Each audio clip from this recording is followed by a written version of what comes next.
Hello, everyone. Welcome back to Open Hearts with Diamond D Foundation Coaching Academy. I am Coach Diamond and I am a life coach, and I help people really get out their own way to become better versions of themselves. And so I want to talk to you briefly about the relationship skill that looks like boredom. Why you're actually shutting down. All right. Learn to recognize when you're disconnecting from relationships through boredom, understand why it happens, and master that skill that looks like restlessness. But it is actually called to deeper authenticity. Okay. So if you ever felt bored in any type of situation or in any relationship, or notice yourself mentally checking out when things get quiet, or found, yourself scrolling when your partner is sitting right next to you, I want you to know something. That feeling isn't just boredom. It's a signal. And if you ignore it, you'll keep choosing the same pattern over and over. So in the next few minutes, I'm going to show you exactly what this signal is trying to tell you. Why self-aware people like you are especially prone to this, and the one skill that transforms boredom from a relationship killer into a compass that points you toward real connection. All right. Most people think boredom in a relationship means the relationship is dying. They think it means you've run out of things to talk about, or or the spark has faded, right? Or just not compatible anymore. They start over. And so they leave. They start over. They swipe. They hope the next person will feel different. And for a while, maybe they do. But then 3 months or 6 months later, that same feeling creeps back in. That restlessness, right? That sense that something is missing, that impulse to escape. Well, here's what I've seen work with hundreds of people going through this. That boredom is not a sign. That is a relationship. That's literally the relationship is wrong. The boredom is not a sign that the relationship is wrong. That boredom is not a sign that the relationship is wrong. Let's correct that. It's a sign that you're not fully present in it. And more specifically, it is a sign that you stop being fully yourself in it. Think about the last time you felt genuinely bored in a relationship. Not frustrated, not hurt, not angry, actually bored. What were you doing? You were probably in a moment where everything was fine on the surface. The other person was being nice. There was no conflict to resolve, no crisis, no crisis to manage, no performance required. And in that moment of safety, you felt empty. You felt like something was missing. Some of you even felt guilty of feeling that way because your partner was trying and there was nothing objectively wrong. And yet you were still sitting there wishing you were somewhere else. That's not boredom. That's a shutdown. And it happens when you've been performing even slightly for long enough. That's that enough is enough type mindset. And that you've forgotten what it feels like to be real. All right, let me give you a concrete example. I work with a client, and we're just going to give the name. The name is Sarah, who came to me saying she couldn't stay in a relationship. She dated someone for 6 to 9 months, and then she just loses interest. She describes it as boredom. She'd say things like, he's a good guy, but I just don't feel it anymore. Sound familiar? What we uncovered was that Sarah had a pattern of showing up as the easiest version of herself in the beginning of the relationships. She'd been agreeable. She laughed at his jokes. She'd been available. She'd been a woman she thought he wanted. And it worked for a while. She'd get the attention and validation she was seeking.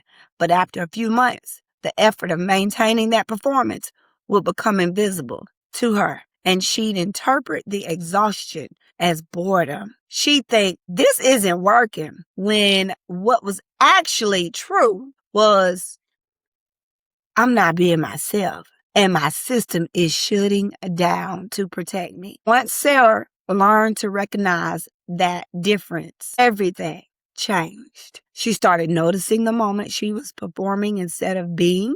She started practicing small acts of authenticity, even when they felt risky. She'd share an opinion that differed, from his. She'd say, no, something she didn't want to do. She'd be quiet when she wanted to be, quiet instead of filling the space with energy. And you know what happened? The boredom disappeared. Not because of the relationship got more exciting, but because she got more real.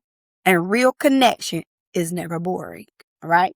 The skill here, the one that looks like boredom, but it's actually something else entirely for real, is the skill of noticing when you've left yourself. It's the skill of recognizing the gap between who you are being and who you are actually are. All right. And once you can fill that gap, you can close it. Now, the gap between performance and presence, that's a tough one. I want you to really, really, really listen right here. I want to be really specific here because this pattern shows up differently in self-aware people than it does everyone else. And if you're watching this, you're probably self-aware. You are about growth. You read about relationships. You've probably done therapy or coaching, or at least, thought about it. You know yourself pretty well. So you might be thinking, this doesn't apply to me. I don't perform. I'm authentic. But here's the thing about self-awareness. It can actually make you better at hiding because you understand yourself. You can present a version of yourself that's real but incomplete.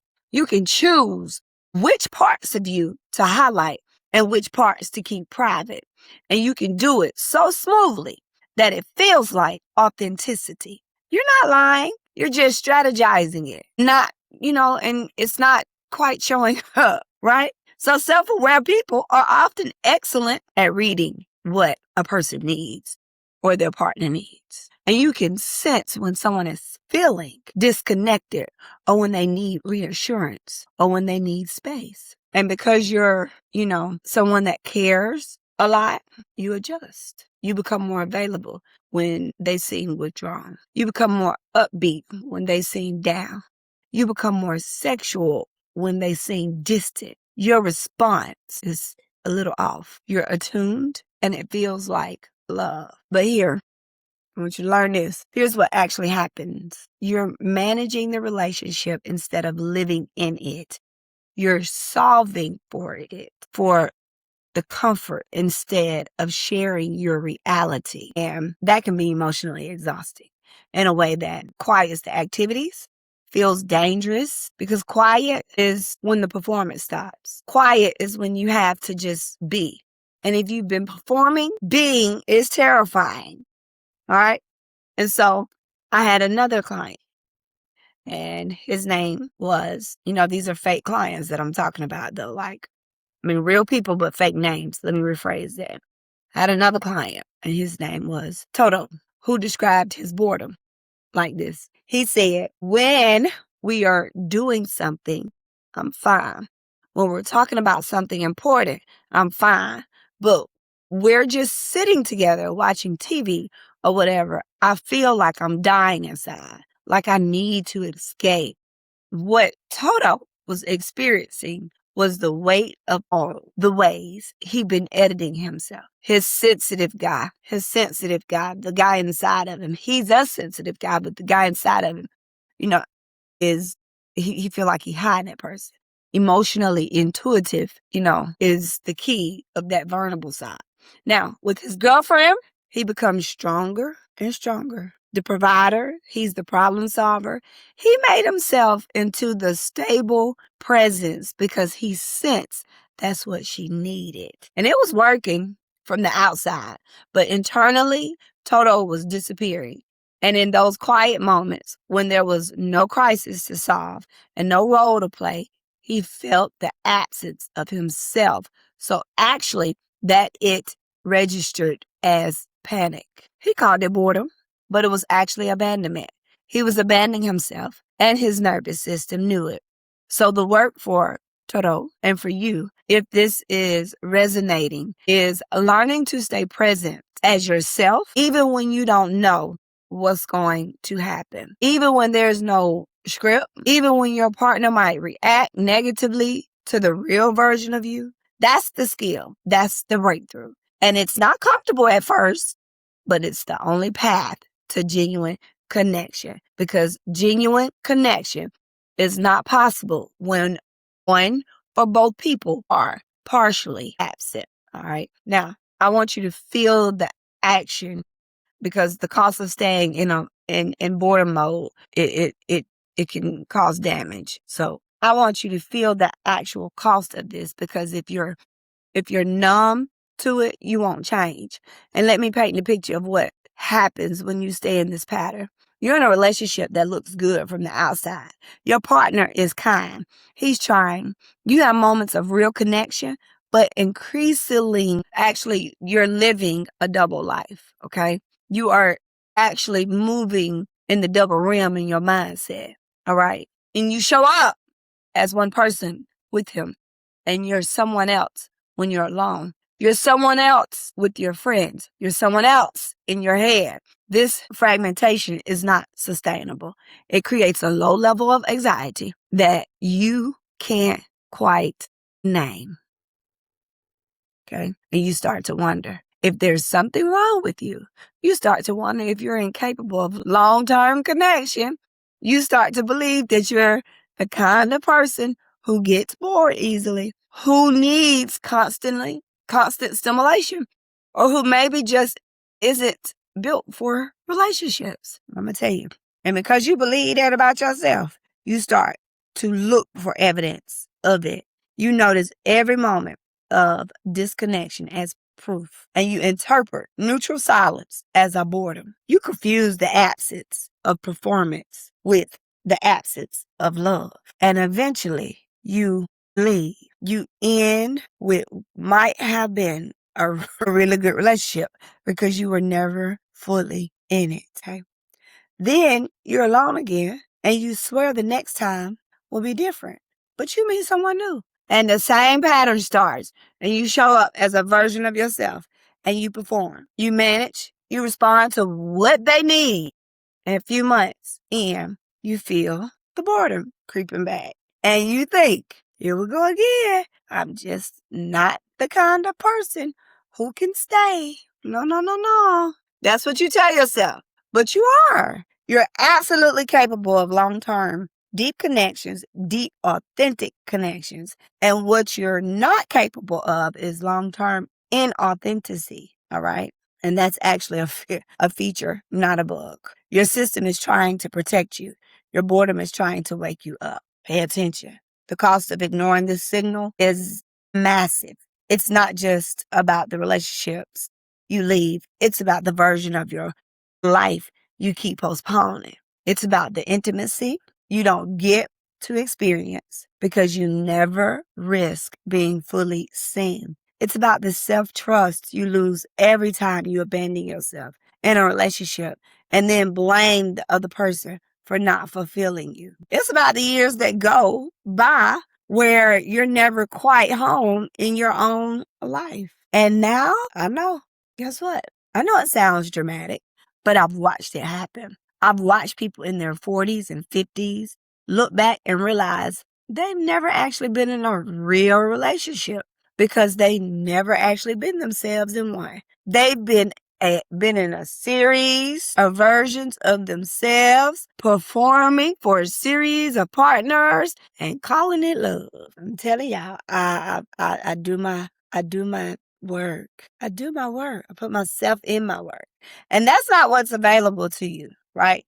That's not what's available to you. That's not what I'm asking you to accept, but you have to start recognizing the signal. You have to start filling the gap between who you're being and who you are, right? Because there's real cost of performing, and the skills for everything. So this is a skill that transforms everything. So here's what I want to teach you. This is the skill that changes the game.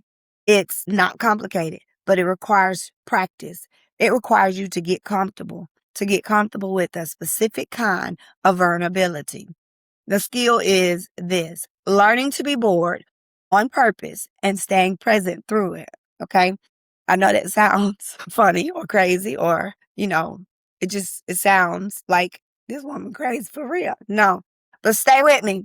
Right now, when you feel bored, your your instinct, your instinct comes in and it's to escape it.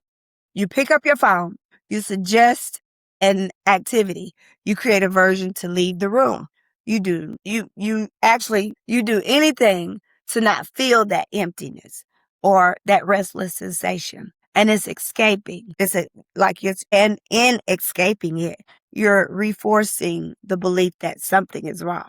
You're teaching your nervous system that boredom is a threat, and you're training yourself to abandon yourself at the first sign of discomfort. What I'm asking you to do instead, to sit with it, to get curious about it, to be bored and stay, to be quiet and stay, to be present as yourself, even when it feels like nothing is happening. All right. And here's the concrete practice. This week, I want you to have one conversation with your partner where you're present. You're just present. No agenda, no performance, no trying to create a specific feeling or outcome. You're just there and you're listening. Even you're listening when they talk, and you're speaking when something comes up that you want to say. You're being quiet when nothing comes up. And when the boredom starts to creep in, when you feel the urge to escape or feel the space or do something, you don't act on it. You notice it. You breathe and you stay. All right. What you're likely to discover is that the boredom doesn't last. It becomes something else. Sometimes it becomes sadness because you realize how long it's been since you were fully present. Okay. And sometimes it's what you make it. You have to do the work. That's all. Do the work, people. I love y'all, beautiful people. Thank y'all for connecting. Until next time on Resilient Talk Podcast.